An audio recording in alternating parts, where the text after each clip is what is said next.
guys, it's Call Dog back again with another video. And today I'm gonna be sharing a new Lavaloon deck. Well, not new, but it's meta. And it has the E-Drag. And we have a member, an NSK Pro Team member. His name is Lavaloon, but we also know him as the Lavaloon God, because he is. But you can introduce yourself, Lavaloon. Hey guys, I'm Skelton. I'm from the NSK Pro Team. Today we'll be showing you a meta Lavaloon deck, including the Electro Dragon.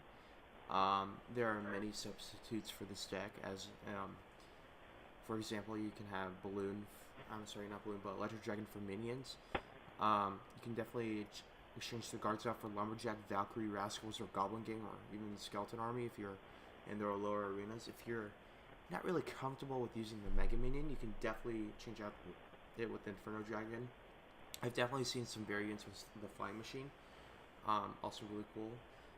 You can change out the Firewall and Zap for lightning and arrows if you really like that heavy beatdown feel. Pretty good overview of the deck, personally. So, yeah. Call Dog, do you have any questions about the deck?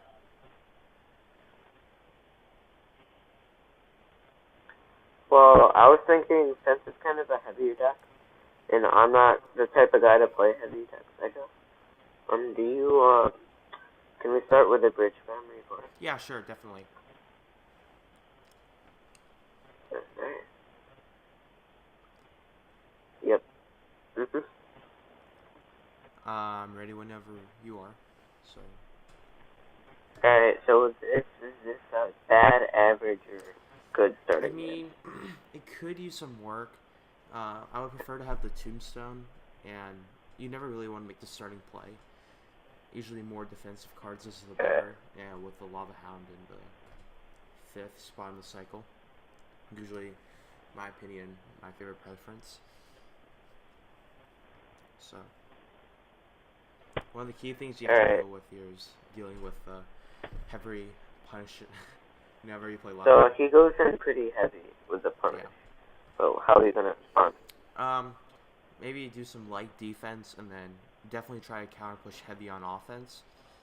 If you know what deck he's running, especially take advantage of that. One of the key things here is to counter his elixir. You notice right here that he has no elixir, and there's no possible way to defend this balloon, even if he plays the fireball.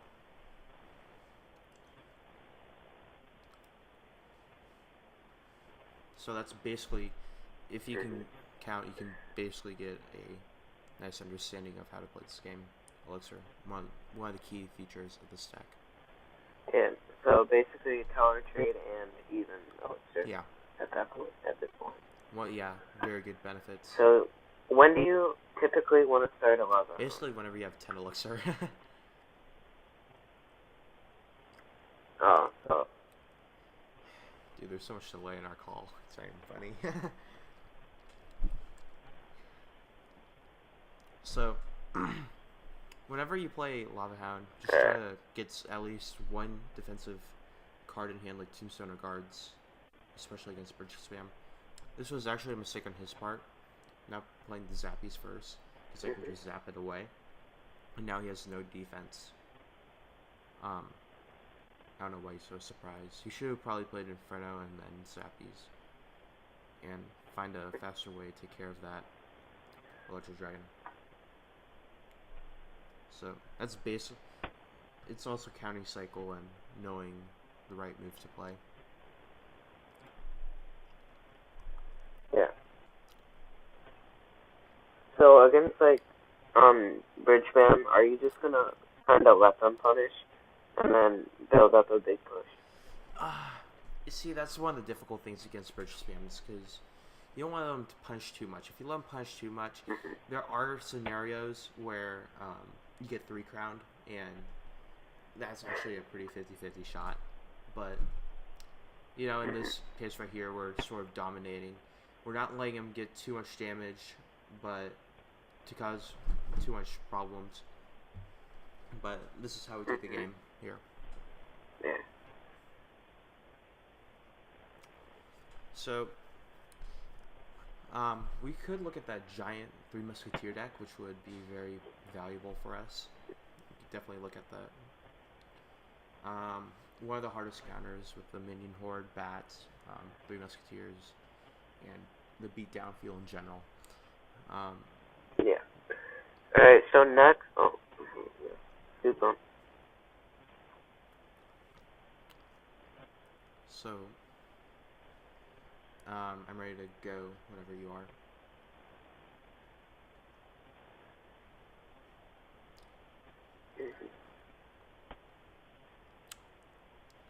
One thing we have to... Alright, so next you want to hop into the Giant 3M matchup against the guy with the Chinese name or whatever. Yeah, I believe... Alright, I'm in. Okay, so whenever you're ready. Alright, 3, 2, 1. Alright, so you have the Tombstone in hand. Is that going to always be your first play if you have it in hand? If you're impatient, yes, but it's better to wait with Lavaloon.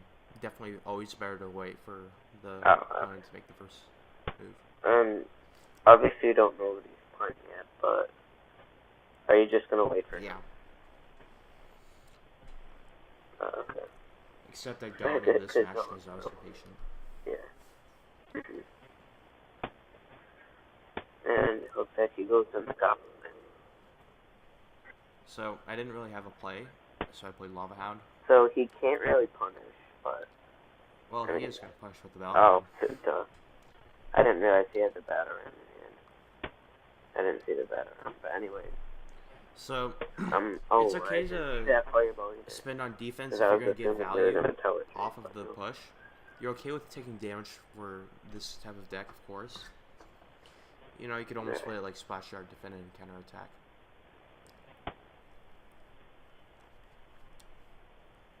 Now, notice very key here on the Elixir. Notice that he has low to no Elixir. He played the Pump and Zap at the same time. So I know he has no Elixir, and there's no way he'll defend this Bloom.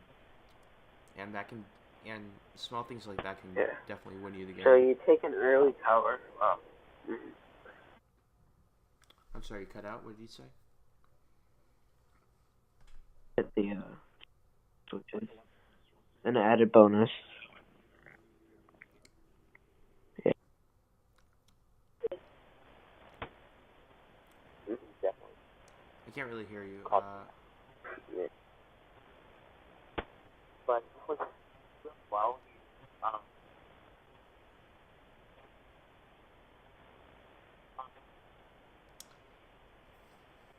So right here, notice how the giant is going, and it's one of those situations where you just have to not let him take your tower. Yeah.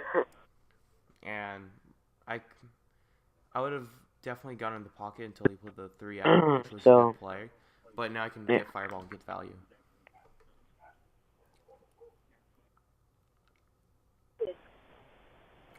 Now you can definitely want to start Lava on the backside and defend what you can.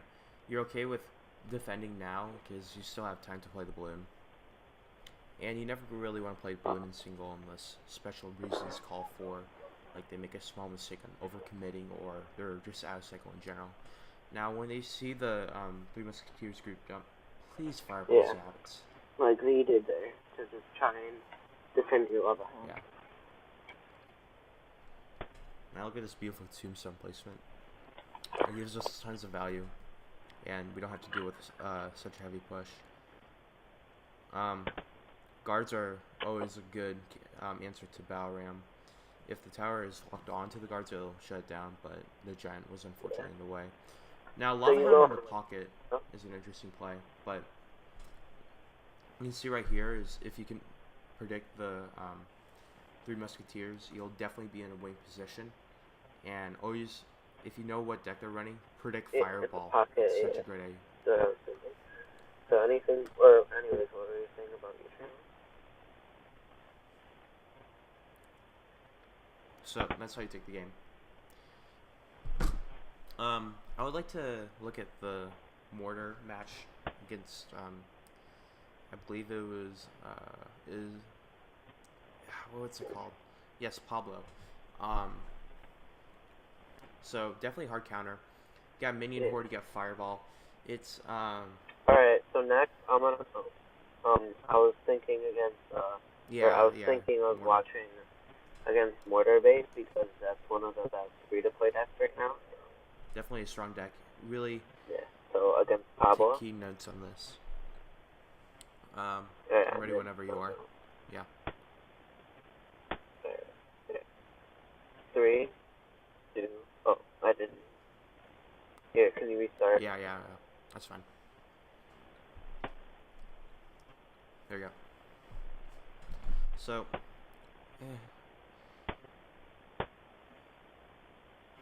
Alright.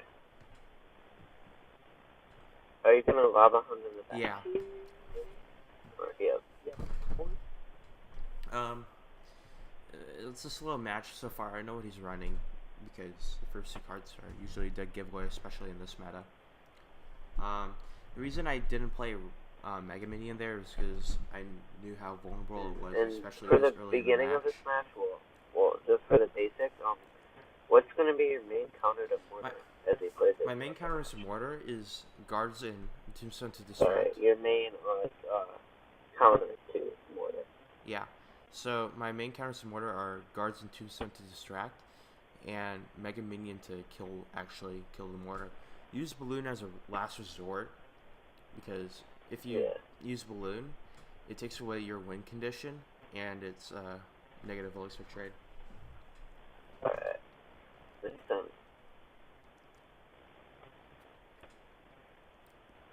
So with cheap decks like this that are always gonna have the elixir lead, when are you looking to push? Like when's the best?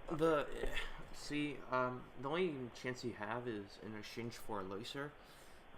You're gonna have a lead in cycle, which is actually interesting. Eventually, if you keep attacking, you'll gain the tempo and gain the cycle advantage.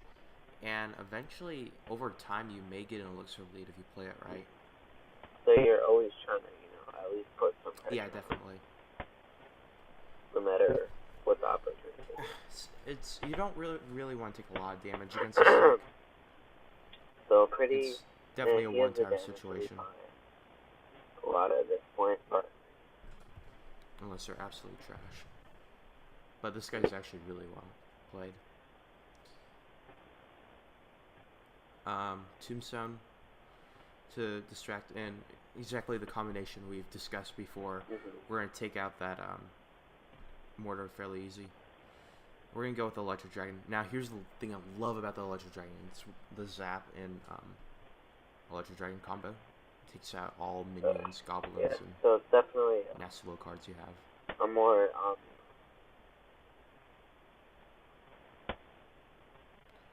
Here's the combo again. I mean, I personally haven't, but I'm sure a lot of the seniors have. I'm sorry, you said something? Now, here's where I went in. It was the smartest play. I wanted to get damage in quick, but luckily I got the positive elixir trade, and he misplayed by playing it. Now, here's the key thing. If you look right here, I played the Electro Dragon up front beside the Miner.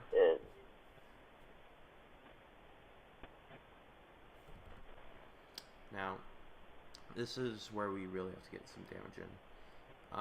Fireball is definitely a good play here if you can chip the Mortar and get some value. Definitely a smart play. Here's a thing you may not know. If you play the Mega Minion to where it's like hitting a troop and you play a Love Hound in front of it, there are times where you can get the Love Hound behind. Yeah. Now, you have to go in for Balloon because you know that they don't have any elixir once they play that Goblin game. And like we've discussed before, it's keeping track of that elixir and maintaining that positive elixir trade. Now watch this beautiful Fireball, distract, hit. That's game. Yeah, that was a nice Fireball on the Miner. Push it away. Smart. Alright. What else do you want to see? Oh yes. You said you wanted to talk about the Zap bait deck against Clash Egypt, the Mo Nasari. Hard counter again, except this time it's Inferno tower and Pretty more. Alright, so do you want to hop into that replay Yeah, now? definitely. Alright. I'm ready whenever you are. Alright, so I'm in the replay. Now, obviously. You have Tombstone, Yes. so you're gonna wait for now, I'm assuming? This is a almost optimal step against beatdown decks with pump. So against the bait deck, what are you trying to do? Like, trying to control the game at the beginning, and then eventually going for a big push if you play it right, and sort of build up and get positive elixir trades. You're okay with taking a little damage at the beginning, but preferably not as much. But you're okay with ignoring the goblin barrel, like you did right Yeah. there. So So are you gonna try and always push with the Electro Dragon since you already know he has the Inferno? yeah, definitely. He played it well there. He predicted semi-predicted it. He knew if I got the Electric Dragon hit, it could have been half his tower, and you definitely don't want to see that as bait. Another smart play by him, playing the minion horde. Very strong player. He protected his princess and some tower damage as well, with an equal trade. However, I'm leading an elixir, but with the guards play, it'll be situational. Now, smart play by him, he threw a trick barrel. However, I got 2 goblins, and it's still value, so I'm fine with that. We're about tied, but now with Lavaloon, you're not concerned with having... So, if he places a goblin barrel, most generally, what are you gonna do? Either ignore it or play guards. It depends on what the situation is. If you're in... if he places something like a miner and goblin barrel, then attack the goblin barrel. If he places something like just plain goblin barrel, then you can probably ignore it unless you're... And you're not really breaking through with any push. I mean, you have gone... Yeah, that's one of the frustrating things about this set. Yeah. He tried to trick me out there, but it didn't work as well for him. I'm okay with taking damage on this side, but I play the Hound because I want to get some damage in. And key thing here, place a balloon behind the sword there, next to the keg, and it'll actually ignore the Inferno Tower. So it looks like you're certain gonna placements. get a hit with the balloon, and that might even be in. Yeah, it might, and... Him losing that tower will actually cost him the game, and that's the small things is with Lava Hound. It may seem like a nubbish deck, and that may be true in some retrospect, but if you want to play advanced, it's one of the hardest decks in the game, in my opinion. Harder than Minor Cycle. Maybe about the equivalent of 2.6 if you want to play advanced. Yeah. So, any other decks you want to check out, or one of the hardest decks for sure? You want to almost... Alright, then that's it for the replays, but thanks for coming on the channel. Yeah, no problem. Is there any shout-out you want to give to anybody? Shout out to my chess teacher, Anything. Nighttime Clasher. He's the manager of NSK. CEO. Same thing. Yeah, fair enough.